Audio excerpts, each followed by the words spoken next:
Usually दो type के लोग रहते हैं. First one that are like mainstream movies are sucky and bro Marvel is like stupid because like twerk bhai mere I am the boys with the subtle things.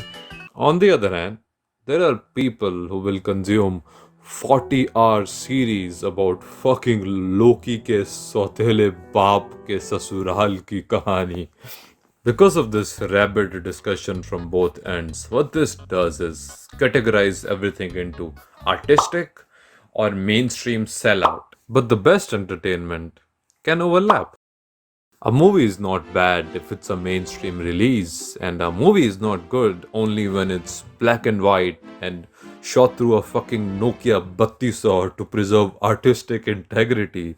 I enjoy all movies, and I take you on this long ass intro not to cast my judgment on what is art and what is not. That's subjective. But to hopefully illustrate that appreciation of art can be done in mainstream movies and indie gems. And Farah Khan is the best example of this. नूर हक शम्मे इलाही को बुझा सकता है कौन? जिसका हामी हो खुदा उसको मिटा सकता है कौन? Roll sound, camera, action.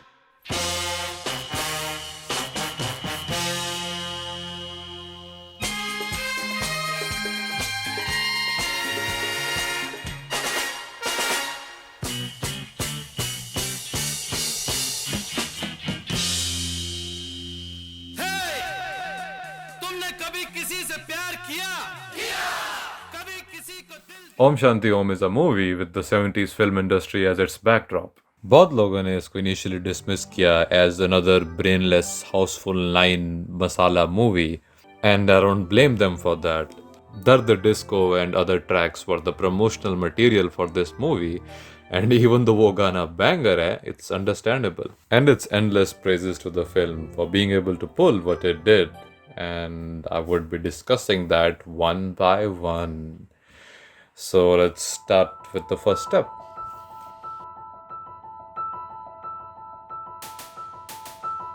Released in 2007, Om Shanti Om was a huge blockbuster success, and looking back, it's easy to see why it was such a huge success. Ki like, oh shit, we have Shah Rukh, Deepika, Arjun Rampal, Robert De Niro, and Govinda? What the fuck? But still, I think it gives us good context to look into the development for a while. In those are though, Farah Khan was working as a choreographer on the musical Bombay Dreams, which was a musical trying to capture Bollywood's essence and its soul.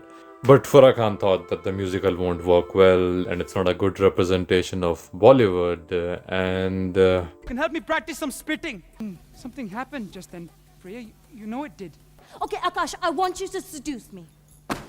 I think she was right. Farah Khan eventually is like, bhai, I can do this better, and wrote her own version of the musical and forgot about it for 4 years, and that became Om Shanti Om eventually. देखो, despite having a compelling plot with ambitious musical foundations, इसको screen पर into a movie translate करना is a big task. Like it's a fucking musical. We already know how translating one piece of media to another usually goes like. Something. Well, if the gods see us making for that cross... If they don't see us. Jesus, you guys act like you never spend time in prison. Fell out of a car that fell out of a plane? So you need good musicians, you need good screenplay writers, you need good costume designers, you need good cinematography.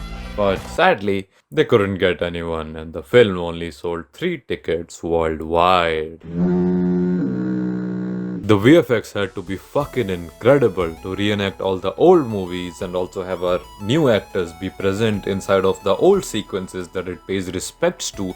It was an incredible task and Red Chilies just slam dunked it in the ground. Talking about the main casting, SRK was a safe choice, but Deepika wasn't, as it was her debut, but I think Farah Khan herself best describes it. I mean, it's easy to see when you see Deepika. She had that star quality when I saw her. A lot of people ask me, why have you taken her? You could have taken a very big heroine. But for me, it was very important that people saw her as Shanti and not as a big star who's already a big star in 2007. An industry which runs big on faces, it is a big task to cast a newcomer in a potential blockbuster alongside heavy names such as Shah Rukh Khan. And I think Farah's decision speaks for itself.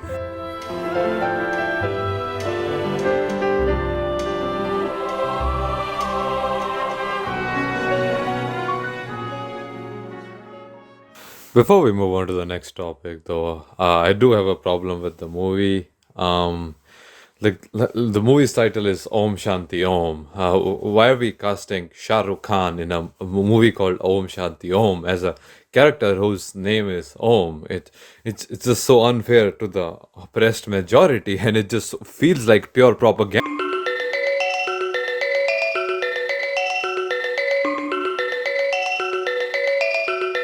Om Shanti Om is very unique in the way where the movie is a tribute to Bollywood as much as it is a parody of it. And I think काफी praises हैं Farah Khan के लिए and her incredible dedication, जिसकी वजह से एक blockbuster mainstream movie was able to ridicule Bollywood के bad practices. It's also incredibly self-aware and हम examples देखेंगे थोड़ी देर में. Om Shanti Om का plot is heavily inspired by Subhash Ghai ji की Curse. But Hindi film industry of the 70s is the place where it happens. The inspiration is so clear that the first scene is literally on the set of Curse.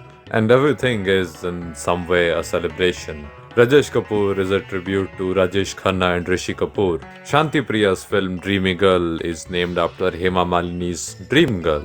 जब ओम अपना mock acceptance speech देता है, he references Cameron की speech when he won an Oscar for Golmaal Titanic. Except to say, I'm the king of the world! आप सब ने मुझे मेरी चाहत से मिला दिया. Thanks very much. I feel like the king of the world. There is a scene बीच में जहाँ पर एक young Suraj ji is listening to them talk and writes the famous dialogue from मैंने प्यार किया. It's cute. दोस्ती का एक असूल है madam. No sorry, no thank you. ये किसी फिल्म का डायलॉग है क्या? अरे अब तक तो नहीं. ओम अपने डायलॉग्स खुद लिखता है. Madam, no sorry, no thank you. अरे बेटा सूरज, आते काहे करे से? चल अपना सेट तो वहाँ है. डैडी डायलॉग लिख रहा है. अच्छा अच्छा. Celebration बहुत होगी. It's time to talk about the criticism of like YouTube style. After the reincarnation, Om Kapoor is now shooting for a film and he arrives very late to the set and they are happy that he even showed up.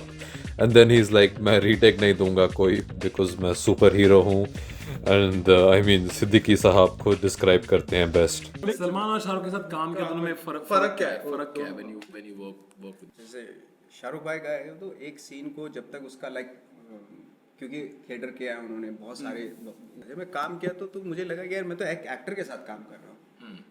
भाई का ये है कि वो एक scene हो गया, एक बार हो गया, अब दोबारा नहीं करेंगे. It continues further जहाँ पर the movie they're shooting for is अपाहिज प्यार, a film where वो सुन नहीं सकता, बोल नहीं सकता and उसके दो हाथ भी नहीं है and the love of his life is marrying someone else.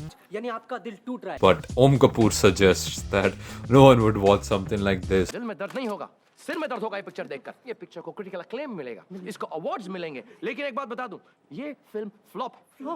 This film is gone. You are dead, old man. You are dead. Unless I think of something. And we should have an item song where the topless hero will do a dard disco. Minus the obvious criticism of Bollywood key workings, what's even more amazing is this song was the promotional song of Om Shanti Om. And it performed very well. It's incredibly meta. There's also another scene जहाँ पर the actress shouldn't be announced as married because उनकी commercial viability चले जाएगी, which is sad, but also something that still happens to this day in K-pop. And also the director trying to inappropriately touch the actress, which is sad, but still something that still happens. And then we reach the Filmfare Awards, and the movie becomes what fucking Marty wishes he could ever make. It's perfection from start to finish. Har ek Bollywood cliche is made fun of, starting from all the actresses on the red carpet saying, "We're just good friends," when asked about their relationship with OK. And then nomination for Best Actors of Fir Bhi Dil Hai NRI and Main Bhi Hoon Na are looking exactly the same. The nominee, Om Kapoor in Phir Bhi Dil Hai NRI. Om Kapoor once more in Main Bhi Hoon Na.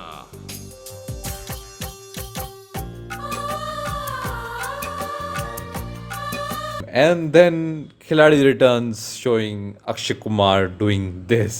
Akshay Kumar in The Return of Khiladi.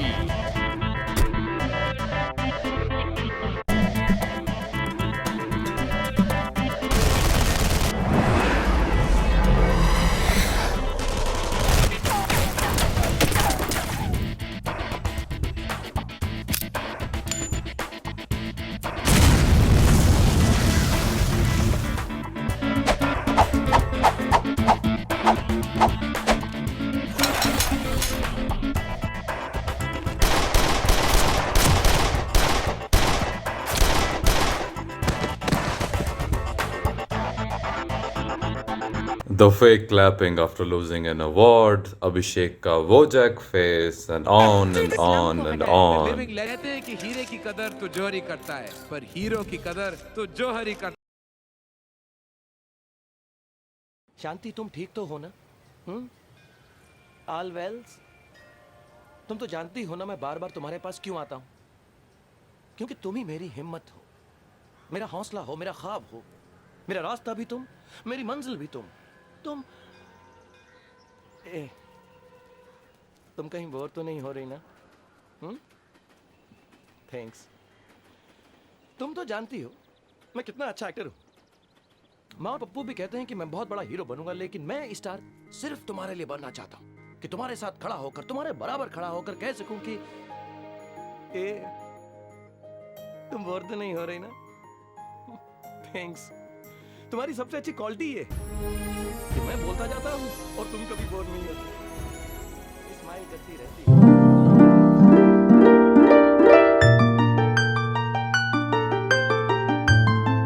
Cult personalities are possible because of humans participating in parasocial relationships, and India में ये बहुत ज़्यादा true है.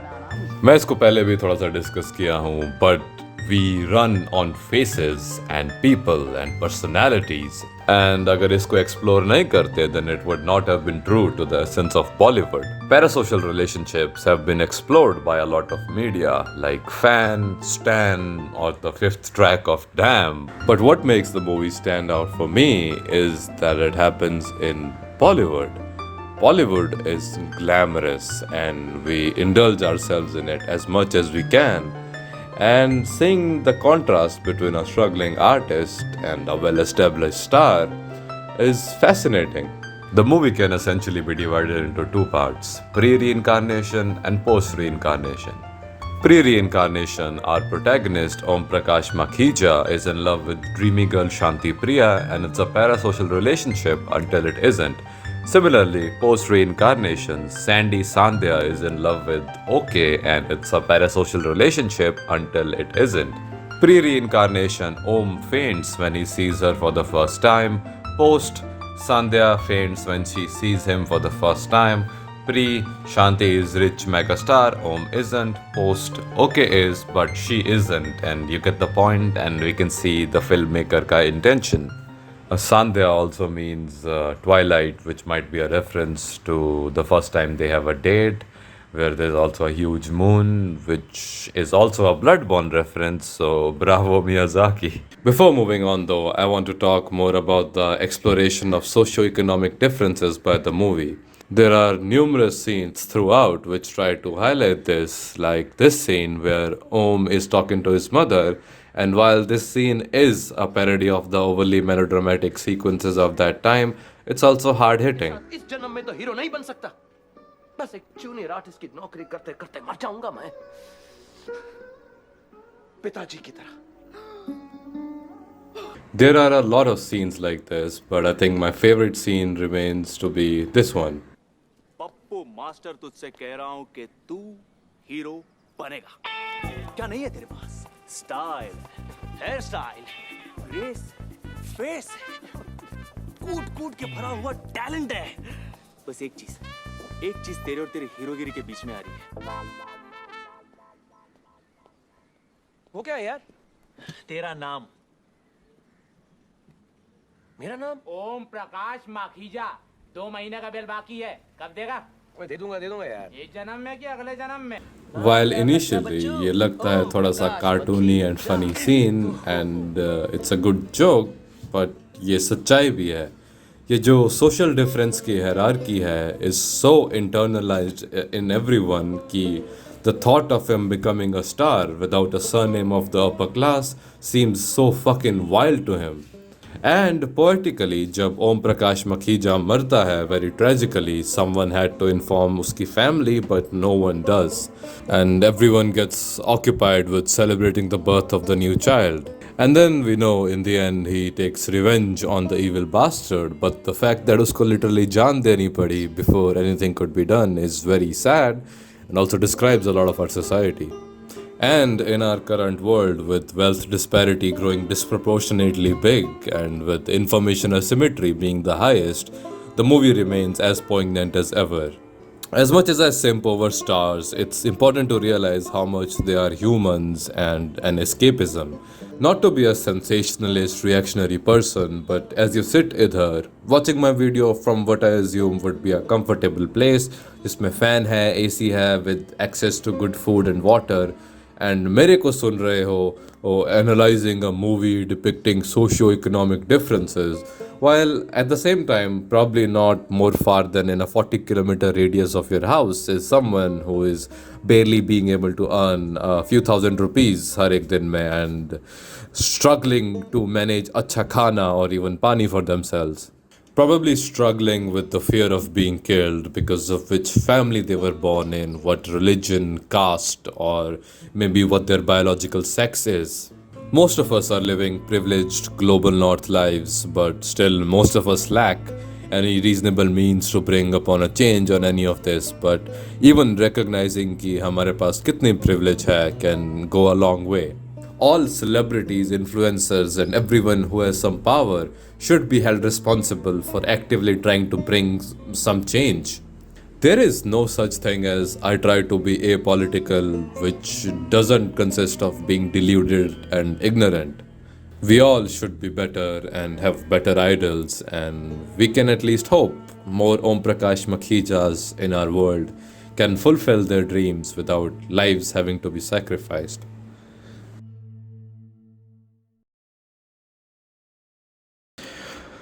Oh my fucking god, how angry did I sound? I shouldn't have done the D word before recording. My favorite scene of Om Shanti Om was when Shanti said, "Yup, it's Shantin time."